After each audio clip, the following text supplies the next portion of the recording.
Jadi kan kita tuh punya aplikasi atau di laman djponline.pajak.go.id.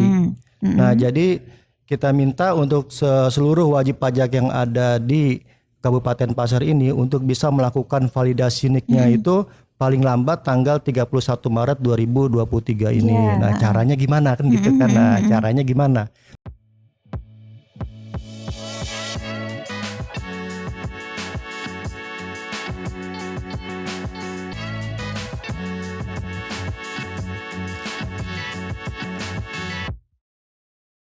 Apa kabar untuk kita hari ini, di mana untuk hari ini hadir di tengah-tengah kita dari kantor pajak, di mana untuk kantor pajak di sini ada di PPU, juga ada di Kabupaten Pasir.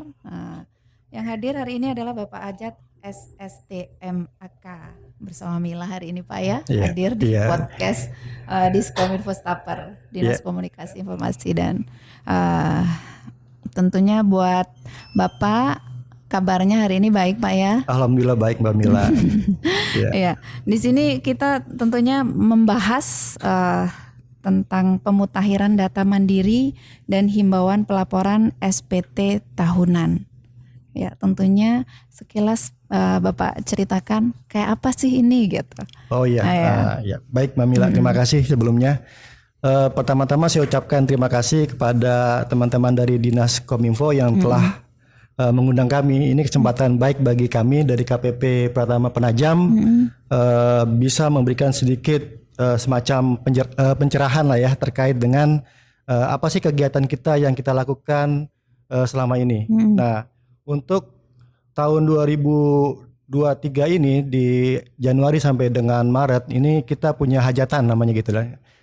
Bisa dibilang seperti itu. Ada kegiatan yang namanya itu pertama adalah pelaporan SPT tahunan, baik itu orang pribadi maupun badan. Dan yang kedua adalah adanya validasi NIK dan NPWP. Nah, seperti itu. Jadi nanti kita harapkan teman-teman kawan pajak semua itu bisa segera melaporkan SPT tahunannya baik itu untuk orang pribadi maupun badannya, dan juga segera untuk melakukan pemadanan NIK dan NPWP seperti itu. Dan tentunya ini perlu sosialisasi ya Pak ya, salah satunya di podcast ini tentunya ya. Ada enggak sosialisasi tentunya bertatap muka langsung ke dinas-dinas atau ke tempat yang perlu disosialisasikan gitu? Oh iya, sebelumnya? Kita telah melakukan beberapa kali sosialisasi seperti kemarin juga di PPU ya Mbak ya. Kita mendatangi hampir seluruh SKPD yang ada di sana.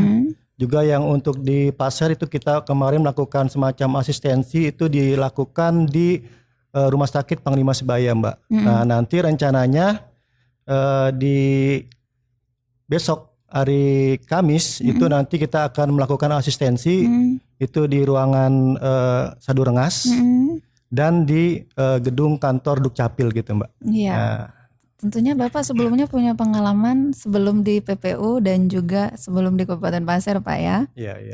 Kita sekilas aja nih. Tentunya lebih mudah mana nih Pak? Di sini atau di yang sebelumnya? Ya, mungkin ada kesulitan-kesulitan atau seperti apa gitu. Iya. Jadi gini Mbak ya, memang untuk KPP Penajam sendiri itu wilayah kerjanya kan sangat luas sekali Mbak ya. Dan kebetulan memang kantor kita itu sekarang ini masih bertempat di Balikpapan. Nah, tentunya ada setiap kantor pajak yang pernah saya bekerja di sana itu memiliki karakteristik yang berbeda. Contohnya misalnya di Jakarta gitu kan. Jakarta kan lebih mudah karena memang wilayah kerjanya kecil, kemudian bisa ditempuh dalam waktu 1 jam 2 jam misalnya gitu kan. Nah, sementara kalau untuk PPU dan Pasir memang membutuhkan effort yang lebih. Contohnya misalnya kalau untuk kami visit ke lapangan gitu kan, itu membutuhkan waktu perjalanan saja itu sekitar 5-6 jam seperti itu Mbak. Ya, nah itu Tanah Grogot Mbak. Belum lagi nanti misalnya sampai ke Tanjung Harapan, nah seperti itu. Iya, Mbak. Tentunya ke wilayah-wilayahnya itu Pak ya. Gitu, dan di sini tentunya untuk pemutakhiran data sendiri wajib pajak ada yang pribadi ya Pak, orang pribadi melalui DCP online Dan tentunya maksudnya itu seperti gimana Pak? Yang online sendiri, mungkin datang sendiri melalui online ada juga. Memang harus di-online kan semua gitu gak Pak? Oh enggak seperti itu. Jadi ini kita ambil kegiatan dulu untuk validasi NIK dan NPWP gitu ya Mbak ya. Jadi ada beberapa cara untuk melakukan pemadanan seperti itu. Jadi pertama yaitu dengan cara misalnya kita langsung masuk ke akun kita sendiri DJP online. Jadi teman-teman kawan pajak itu bisa langsung akses ke djponline.pajak.go.id. Nah, seperti itu. Nanti di situ ada cara-caranya tuh Mbak. Pertama kita harus mengetahui NPWP kita dulu tuh. NPWP, lalu setelah itu kita tahu password kita. Dan nanti ketik kode keamanannya. Nah, di dalamnya tersebut nanti ada beberapa menu. Beberapa menu yang akan kita lihat tampilannya seperti contohnya misalnya ada informasi, profil dan sebagainya. Nah, kita fokus ke profil. Itu kalau seandainya kita melakukan dengan cara online ya Mbak ya. Atau kalau kita merasa bahwa wah, saya kalau nggak ketemu sama orang pajak nih kayaknya kurang enak gitu kurang kan ya. pas gitu kurang kan. pas gitu kan. Nah, kita menyediakan beberapa tempat Mbak. Contohnya misalnya kalau misalnya kebetulan wajib pajak dari Pasir main-main ke Balikpapan, itu bisa mendatangi langsung kantor kita, yaitu di Jalan Gunung Sari Ilir. Nah, atau misalnya kalau kebetulan mau sebelum sampai ke Balikpapan kita mau singgah dulu ke Penajam Pasir Utara. Nah, kita juga ada pos pajak Waru namanya. Jadi kita bisa datang ke sana. Atau kita bisa datang ke KP2KP terdekat di sini ada di Tanah Grogot seperti itu. Iya, karena sudah online berarti dimanapun bisa, yang penting ada tempatnya ya Pak ya yang dituju. Nah, ternyata untuk pajak sekarang lebih dipermudah. Mudah-mudahan kedepannya lebih mudah lagi. Amin. Nah, itu PR-nya untuk pajak, orang pajak nih ya.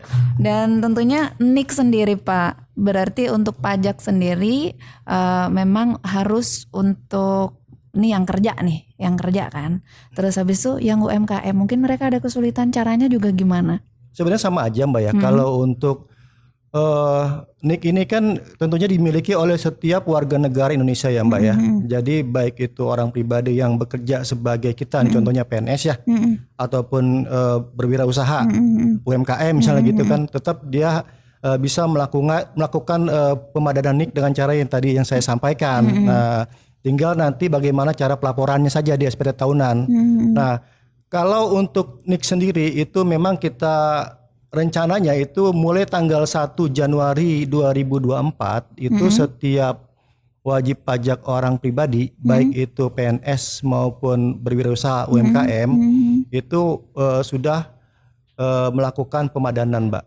Jadi nanti untuk mengakses layanan dari DJP itu wajib menggunakan NIK tersebut. Nah, untuk KPP Pratama Penajam sendiri diagendakan pemadanan tersebut bisa diselesaikan paling lambat tanggal 31 Maret 2023 ini Mbak.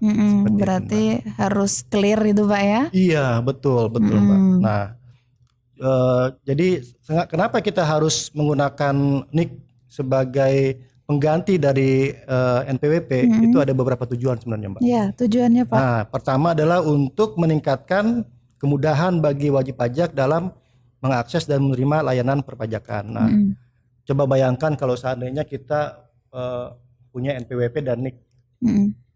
Tentunya akan lebih mudah bagi kita untuk menghafal NIK.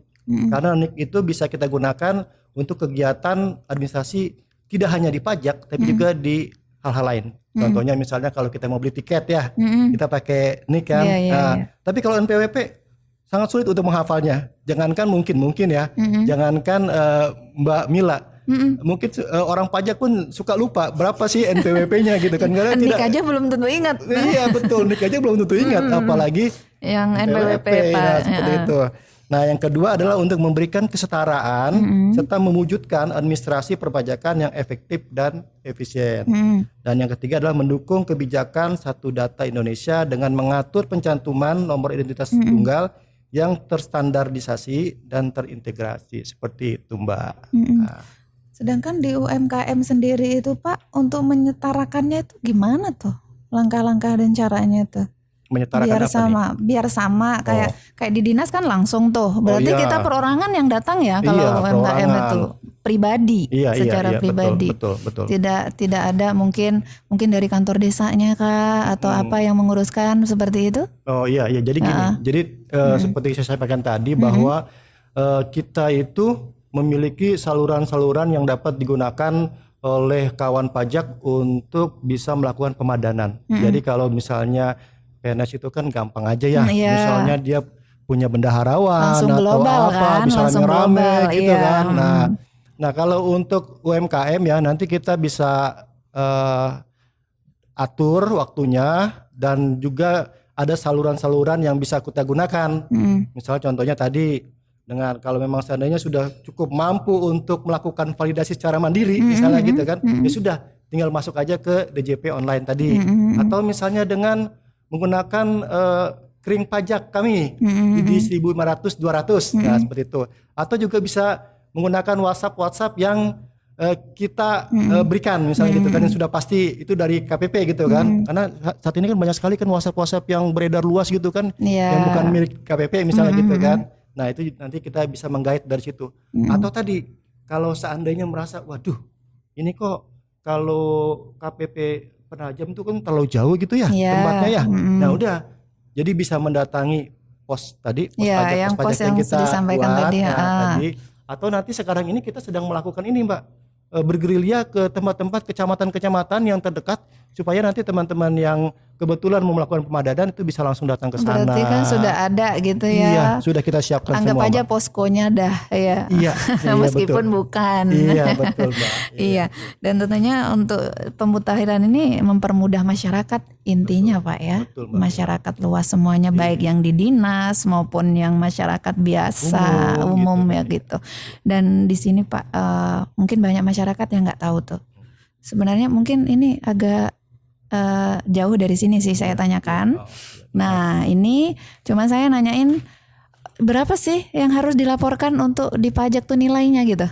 Oh iya. Ya, itu banyak yang nggak tahu kan Pak. Malah mereka mau masuk kantor pajak takut tuh. Dikiranya nanti aku bayar banyak nih gitu. Iya. Kita langsung masuk mungkin ke SPT tahunan kali iya. Masalah pelaporan ya. Jadi gini Mbak, untuk pelaporan sendiri SPT tahunan itu kan kita memiliki ada 3 jenis SPT untuk orang pribadi Mbak. Yaitu pertama itu adalah SPT dengan kode 1770SS, yaitu yang kita gunakan bagi wajib pajak orang pribadi yang memiliki penghasilan di bawah 60 juta. 60? Iya, di bawah? 60 juta. Iya.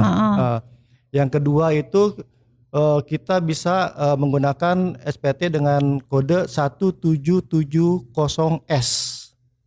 Nah ini adalah untuk wajib pajak orang pribadi yang memiliki penghasilan di atas 60 juta. Itu dalam setahun? Dalam setahun Mbak. Nah, ya nanti bingung orang aku sebulan gitu kan. Ya berarti dalam 1 tahun.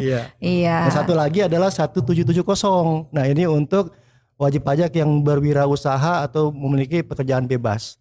Nah nanti sebelum kita misalnya gini, kalau PNS itu kan dapat bukti potong ya, bukti potong A2. Nah dari situ saja tuh langsung masuk tuh. Kita langsung masuk ke DJP online, ya kan. Kemudian kita di situ ada menu e-filing. Nah udah kita laporkan berdasarkan angka-angka yang ada di bukti potong tersebut. Iya. Seperti itu karena memang kalau PNS itu kan sudah dipotong ya 21-nya. Sementara kalau untuk orang pribadi, misalnya yang di luar dari PNS itu kan ada misal UMKM atau apa nanti ada penghasilannya. Itu batas untuk UMKM itu adalah 4,8 miliar Mbak. Jadi di atas 4,8 miliar mereka sudah harus melakukan penghitungan secara kalau kami bilang tuh pasal 17 namanya Mbak. Jadi normal. Nah sementara kalau untuk UMKM dia itu ada tarif final yang besarnya 0,5% dari dikalikan dengan tadi nilai dari omset tersebut Mbak. Ya seperti itu. Tapi untuk di Kabupaten Pasir semua di Kabupaten Pasir nih Pak ya, itu sudah semua masyarakat yang punya UMKM untuk melaporkan pajaknya? Ya alhamdulillah udah diterima ya sama masyarakat Pak ya. Diterima ya. Karena memang sebagai contoh misalnya untuk Kecamatan Tanah Grogot ini itu sebagian besar dari kegiatan yang dilakukan oleh wajib pajak orang pribadinya maupun badannya itu adalah UMKM, Mbak. Jadi mereka sudah cukup paham untuk melakukan penyetoran pajaknya seperti itu, Mbak. Kadang kan untuk menyikapi nih masyarakat yang punya UMKM sebenarnya nilainya banyak tuh setiap tahun hasilnya. Kadang mereka nggak ngelaporkan gimana nih. Oh, iya. Enggak lah, itu kayak apa tuh? iya. Itu PR-nya kantor pajak kan. Kantor pajak, iya. Jadi gini, bahwa setiap kegiatan yang dilakukan oleh wajib pajak tentunya nanti itu kan ada semacam pengawasan dari kami gitu kan. Kami bisa mendapatkan informasi-informasi mengenai berapa sih omset dia dalam setahun gitu sih. Dia transaksinya dengan siapa saja sih gitu kan. Karena kita tuh nggak cuman menerima atau mendapatkan laporan dari wajib pajak, tapi juga dari pihak-pihak eksternal. Sebagai contoh misalnya saya pengusaha UMKM, penghasilan saya misalnya cuman 1 miliar gitu kan. Tiba-tiba di tahun 2021 misalnya dia tuh bisa membeli mobil Alphard misalnya gitu kan yang harganya sampai 1 miliar. Logika kita, loh kok bisa ya gitu kan. Kok Hasilnya bisa ya? sekian gitu kan. Nah itu jadi lawan transaksinya tersebut itu akan melaporkan ke kantor pajak. Nah itulah yang nanti akan kita olah, kita gali potensi agar wajib pajak tersebut bisa melakukan pembayaran yang sebenarnya seperti itu, Mbak. Intinya nggak ada laporan yang beda gitu Pak ya. Iya, betul Mbak Mila. Biasanya, biasanya begitu Pak ya. Iya. Dan tentunya untuk data mandiri kembali gitu ya Pak ya, sebagai wajib pajak mendapat pengecekan data mandiri melalui DJP ya. Dan tentunya online-nya masing-masing dan di profilnya nanti sudah disesuaikan. Iya, jadi gini Mbak. Jadi kita buka dulu ya. Misalnya gini lah. Jadi untuk lebih jelasnya, jadi kan kita tuh punya aplikasi atau di laman djponline.pajak.go.id. Nah, jadi kita minta untuk seluruh wajib pajak yang ada di Kabupaten Pasar ini untuk bisa melakukan validasi NIK-nya itu paling lambat tanggal 31 Maret 2023 ini. Nah, caranya gimana kan gitu kan. Nah, caranya gimana? Nah, caranya adalah dengan masuk ke laman tersebut itu bisa via laptop, komputer atau via HP juga bisa. Nah, jadi masuk. Yang penting yang pertama kali harus kita tahu adalah kita tahu nomor pokok wajib pajak kita dulu. Nah, ya kan kita lihat dulu. Itu. Iya kan kita ada kartunya tuh kan. Nah, kemudian dari situ langsung kita isi dengan password kita. Password itu biasanya sudah dimiliki oleh setiap wajib pajak yang melaporkan SPT tahunan itu biasanya mereka punya gitu kan. Nah, gimana kalau seandainya saya lupa gitu kan? Kadang-kadang kan namanya manusia kan lupa ya Mbak ya. Nah, kalau seandainya mereka lupa passwordnya, nanti mereka diminta untuk mengetahui EFIN-nya. EFIN itu adalah singkatan dari Electronic Filing Identification Number. Jadi setiap wajib pajak yang hendak membuka atau memanfaatkan layanan perpajakan itu di awal pertama kali mereka terdaftar itu mereka biasanya akan mendapatkan EFIN. Nah, bagaimana cara mendapatkan EFIN? Ya, EFIN itu caranya adalah dengan mendatangi tempat kantor pajak dia terdaftar, kemudian dia juga mengisi form aktivasi EFIN disertai dengan lampiran KTP dan NPWP-nya. Seperti itu. Nanti kita kasih tuh EFIN-nya tuh via email dia. Nah, jadi kalau seandainya sometimes misalnya wajib pajak lupa password, dia bisa lihat EFIN-nya kayak gitu. Nah, kalau misalnya, aduh saya kan jauh sekali ya dari KPP ya kan gitu kan. Nah, bisa saja dengan cara lain tadi. Kita memberikan saluran-saluran yang bisa dimanfaatkan oleh kawan pajak. Misalnya dengan WhatsApp atau juga misalnya dengan kering pajak yang tadi saya sampaikan ke 1.500-200 atau kita bisa lewat Twitter juga kering pajak namanya @keringpajak seperti itu. Nah, setelah masuk dari situ nanti langsung masuk ke profilnya, profil dari wajib pajak tersebut. Nanti ada beberapa data yang perlu dimutakhirkan. Nah, yaitu diantaranya adalah data-data yang ada di profil itu adalah data utama yang terdiri dari NIK, nama, tempat, dan tanggal lahir. Nah, kayak gitu.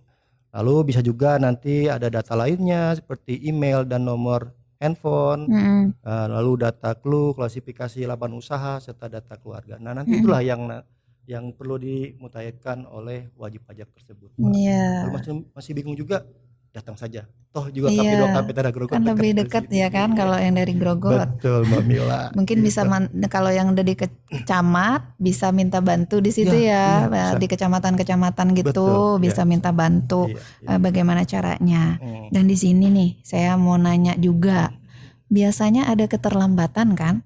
Iya. Nah itu Oh gimana? iya, betul gini. Heeh. Terkait dengan masalah validasi NIK ya, Mbak ya. Kita kan sudah sudah berkomitmen bahwa untuk Kabupaten Pasir dan PPU itu harus bisa selesai di tanggal 31 Maret 2023. 23. Nah, meskipun sebenarnya itu setelah tanggal tersebut kita masih bisa menggunakan NPWP kita dalam melakukan kegiatan perpajakannya gitu kan, pelaporan. Nah, tapi mulai tanggal 1 Januari 2024, nah itu NPWP sudah tidak digunakan lagi, Mbak. Jadi langsung NIK itu Pak? NIK, ya. Oh, lebih simpel ya? Lebih simpel. Nah, tapi antara tanggal 31 Januari sampai dengan tanggal 1, jika wajib pajak belum melakukan pemadanan, nah dia bisa menggunakan NPWP-nya juga, masih bisa tuh.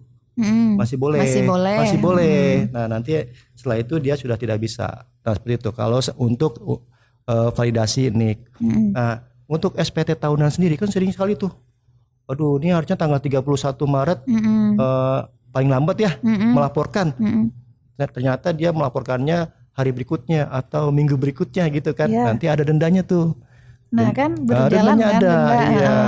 Kan sayang, Mbak, kasihan kan, daripada ngapain sih kita ada waktu nih 3 bulan untuk kita laporkan, kenapa kita harus menunda-nunda gitu Iya. kan. Nah gitu, nanti ada dendanya, Mbak. Jadi ada ya. Dan itu biarpun sehari langsung Iya. mencakup 1 tahun kalau Pak? Iya, Enggak. dendanya itu denda karena tidak melaporkan, per tahun terlambat ya? melaporkan. Iya, Mbak. Iya. Ya, Gitu, Mbak. jadi seperti itu. Jadi harus tahu nih masyarakat bahwa Betul. jangan sampai lah kalau bisa Iya, ya. betul, Mbak Mbak Mila. Mila sih nyarankan. Iya. Nggak tahu nih Mbak Mila pernah terlambat apa Nah, enggak.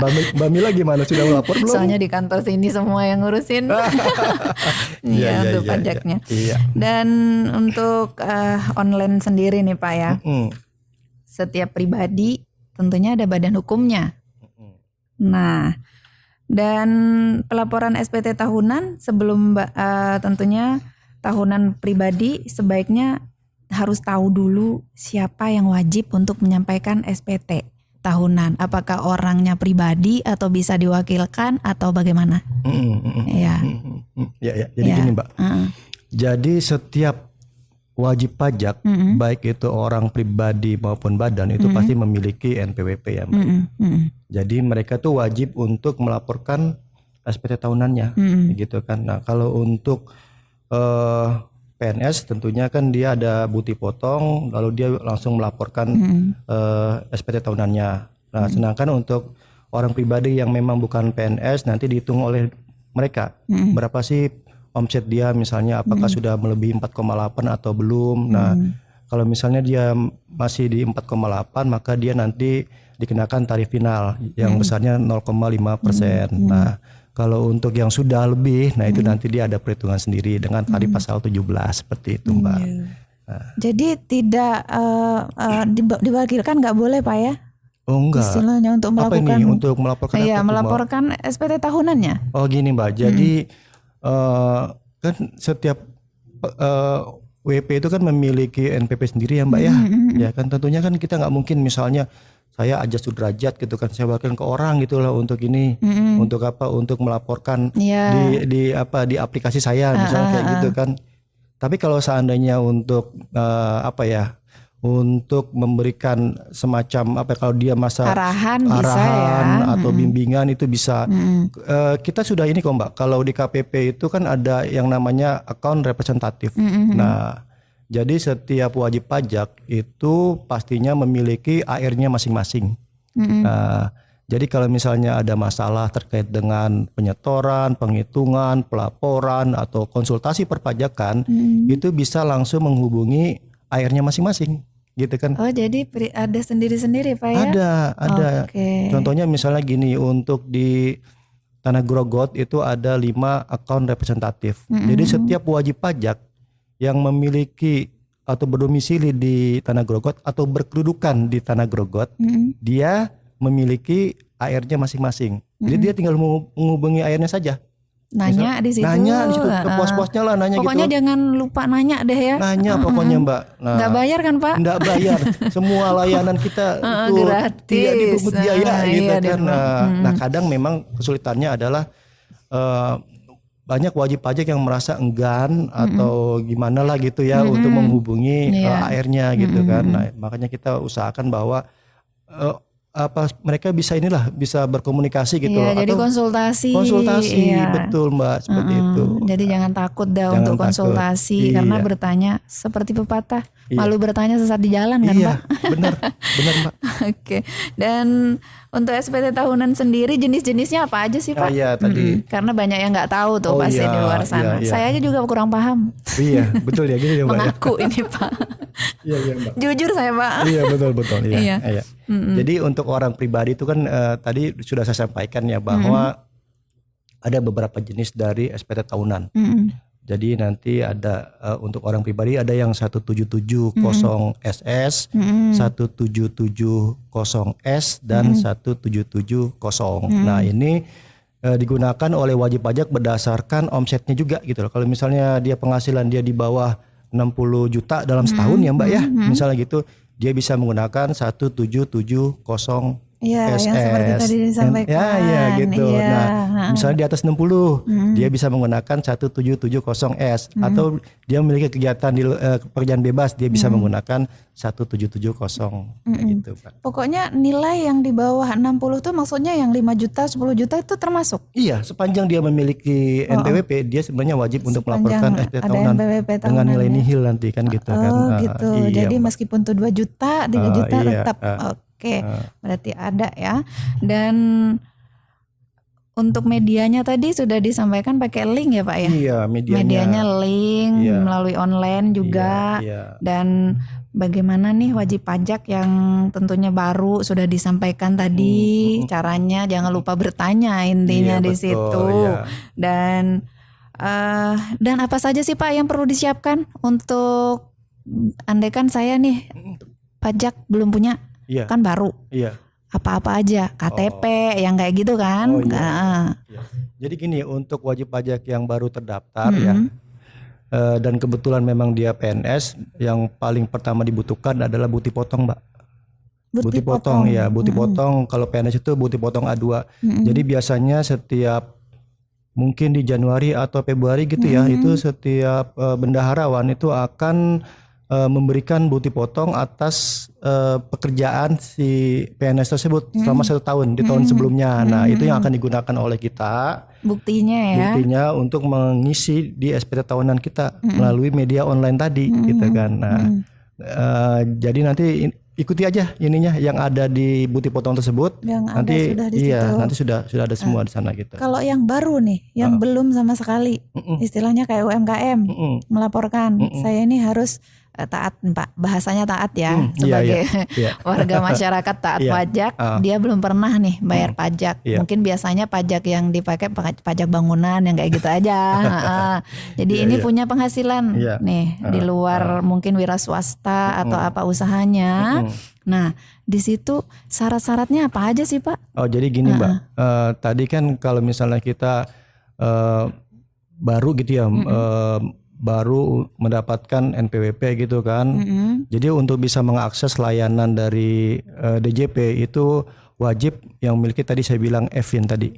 E-filing, yang tadi. ya e-fin tadi. Jadi electronic filing identification number. Nah, caranya gimana? Nanti silakan monggo mendatangi KPP terdaftar, KPP terdaftar dengan mengisi nanti formulir aktivasi e-fin, disertai dengan fotokopi KTP dan NPWP-nya. Nah, kalau untuk mereka itu kan karena baru kan tentunya mereka akan menghitung sendiri tuh Mbak, berapa sih penghasilan dia selama tahun sebelumnya ya Mbak ya. Misalnya untuk SPT tahun 2022 ini, itu kan untuk penghasilan dari Januari sampai dengan Desember 2022. Dia menghitung sendiri Mbak, menghitung berapa sih penghasilan dia selama setahun. Jika seandainya masih di bawah 4,8 dia bisa menggunakan tarif final. Sementara kalau seandainya di atas itu dia sudah menggunakan masih bisa, tapi di tahun berikutnya dia sudah menggunakan tarif pasal 17 yaitu tarif normal seperti itu Mbak. Nah jadi dia menghitung sendiri nilainya. Nah untuk wajib pajak usaha tersebut itu yang perlu dipersiapkan adalah daftar peredaran bruto per bulannya dan SSP yang telah dilakukan pembayaran jika omsetnya melebihi dari 500 juta. Nah dalam setahun. Tapi khusus untuk usahawan jika mau melaporkan pelaporan secara online itu harus menggunakan laptop atau komputer dengan mengunduh aplikasi yang dinamakan Adobe Reader DC namanya Mbak. Nah, dan tidak bisa menggunakan handphone. Jadi langsung masuk ke laman DJP online-nya dengan menggunakan form yang ada di situ. Ada dua itu, ada e-filing dan e-form. Jadi mereka akan menggunakan jenis jenis yang e-formnya, bukan yang satunya lagi, bukan e-filing gitu. Nah, kayak gitu Mbak. Sekarang begini, mungkin ada pengusaha sebenarnya sih sekarang kayak laptop, komputer atau HP itu sudah biasa ya Pak, semua orang banyak tahu. Kalau yang nggak tahu tuh Pak, bagaimana itu? Kalau nggak tahu seperti apa nih Mbak? Nggak ngerti nih bawa laptop, ya kan? Dibantu ya Pak di sana ya. Mungkin mereka takut, aduh aku nggak ngerti nih nganu komputer, nyalain aja loh, nggak pernah gitu. Tapi mereka penghasilannya banyak, besar kan, banyak yang seperti itu. Nah itulah gunanya pegawai pajak tersebut ya. Jadi kita sengaja memang membuat lokasi-lokasi yang dapat diakses dengan mudah oleh wajib pajak. Nah, contohnya misalnya kalau untuk pasar sendiri itu kan ada KP2KP ya Mbak ya. Atau misalnya kayak macam saya yang wilayah kerjanya di Tanah Grogot, kita biasanya tuh sebulan sekali itu akan mendatangi tempat-tempat yang dirasa perlu untuk melakukan asistensi semacam itu, untuk konsultasi kepada wajib pajak kita akan datangi seperti itu Mbak. Jadi kita punya semacam pos-pos pajak atau pojok-pojok pajak yang kita buat untuk agar si wajib pajak itu lebih mudah untuk mengakses. Kalau seandainya merasa bahwa nggak bisa juga, nah langsung aja telepon aja Mbak. Kita jadi ada saluran-saluran yang penting dibantu Mbak. Ada saluran-saluran yang sudah kita buat agar memudahkan wajib pajak melaksanakan kewajiban perpajakannya. Nah apa aja tuh salurannya ya tadi kita sudah membuat WhatsApp misalnya. Kalau untuk KPP Pratama Penajam itu bisa di nomor, ini untuk chat only ya Mbak ya, di 011 596 1726, lalu 0811 596 5726, dan di 0811 596 8726. Nah itu selain kita juga membuat kegiatan-kegiatan pojok pajak Mbak. Nah kayak gitu Mbak. Atau kalau misalnya ini ya udah bisa juga dengan kering pajak di 1.500-200 juga bisa dimanfaatkan kalau mau gitu kan. Nah seperti itu Mbak. Ya jadi jangan khawatir kalau yang nggak bisa mengoperasikan komputer atau apa gitu. Bahkan kadang yang sudah bisa mengoperasikan tuh masih bingung loh Pak. Nah ya betul. Itu saya pribadi kadang masih bingung kalau karena kita di radio tuh ada pajak kan? Iya. Ya, di situ akhirnya kita harus nanya lagi, datang langsung ke situ. Bahkan sampai seharian ngurusin itu aja. Nah kan gini juga Mbak ya. Karena kan di DJP sendiri atau di KPP itu kan ada namanya akun representatif ya. Jadi nanti tentunya wajib pajak yang memang tidak paham, tidak mengerti mengenai kewajiban perpajakannya, itu bisa langsung menghubungi AR-nya masing-masing untuk di-guide. Jadi guide-nya itu ya. Di-guide iya. Tentunya kalau misalnya di-guide sendiri ya oleh petugas pajak akan lebih menenteramkan hati gitu ya, lebih tenang gitu loh Mbak ya. Lebih nyaman Pak kalau lebih datang. Nyaman ya, gitu ya. Nah, itu merupakan PR juga. Oh berarti lebih nyaman nih kalau datang sendiri gitu. Iya. Tentunya ada yang perlu disampaikan Pak, pesan untuk masyarakat Kabupaten Pasir supaya lebih pajaknya lebih bagus lagi dari sebelumnya gitu. Oke. Jadi gini Mbak, jadi Direktorat Jenderal Pajak itu sangat mengapresiasi wajib pajak yang telah menyampaikan SPT tahunan ya Mbak ya, secara tepat waktu. Jadi bagi wajib pajak yang belum lapor itu dihimbau untuk segera melaporkan SPT tahunan sebelum batas waktu yang telah ditetapkan agar terhindar dari denda tadi Mbak. Dan bagi wajib pajak yang merasa kesulitan melakukan pengisian SPT tahunan itu silakan saja mengunjungi website kami di www.pajak.go.id .go.id ya, untuk mendapatkan informasi, atau juga bisa via YouTube Direktorat Jenderal Pajak, Mbak. Jadi ada YouTube-nya juga untuk mencari video-video tutorialnya. Nah, kalau masih bingung juga atau masih kurang sreg, kalau nggak ketemu dengan petugas pajak, monggo silakan datang ke kantor pajak. Jadi untuk wajib pajak KPP Pratama Penajam itu bisa datang ke KPP Pratama Penajam yang ada di Balikpapan, atau pos pajak kami yang ada di Waru, atau juga bisa di KP2KP Tanah Grogot. Nah, kami juga membuka layanan melalui pesan WhatsApp. Layanan WhatsApp itu adalah di 0811 596 1726 atau di 811 596 5726 dan di 0811 596 8726. Nah, selain itu juga kami juga melakukan kegiatan pojok pajak di daerah-daerah di Kabupaten Pasir, tepatnya di Batungau itu di tanggal 21 sampai dengan 24 Februari 2003. Lalu di daerah Batu Kajang itu tanggal 27 sampai dengan 3 Maret 2023. Dan di daerah Long Ikis yaitu di tanggal 6 sampai dengan 10 Maret 2023. Jadi di sana nanti wajib pajak bisa mendatangi, nanti diarahkan untuk bisa melakukan pemadanan maupun pelaporannya, Mbak, oleh petugas pajak. Nah, jadi jangan galau lah atau bingung lagi. Mumpung masih ada waktu, segera laporkan SPT tahunan. PP orang pribadi lebih awal melaporkan, lebih nyaman tentunya. Gitu, Mbak. Makasih, Mbak. Karena waktunya masih kurang lebih 1 bulan lagi, Pak ya. Iya, 1 bulan lagi, Mbak. Tanggal 31 Maret. Iya, tanggal 31 Maret, Mbak. Iya. Ya, sudah banyak banget kita sudah tahu nih apa sih, gimana sih caranya, semua yang sudah disampaikan oleh Bapak Ajat Sudrajat, di mana beliau adalah Kepala Seksi Pengawasan di KPP Pratama Penajam. Iya. Dan juga untuk Grogot, Pak ya. Iya, Tanah Grogot. Iya. Terima kasih untuk kehadirannya hari ini ya, Pak ya. Terima kasih Mbak Mila di juga. podcast Diskominfo Stapper. Terima kasih Mbak Mila atas undangannya. Iya, insya Allah nanti kita undang lagi. Siap, kami siap saja, Pak. Ya, siap ya, Pak ya. Siap. Tentunya kita lebih santai, lebih rileks di podcast Diskominfo Stapper. Iya. Makasih Pak, dan tentunya Assalamualaikum warahmatullahi wabarakatuh. Waalaikumsalam warahmatullahi wabarakatuh.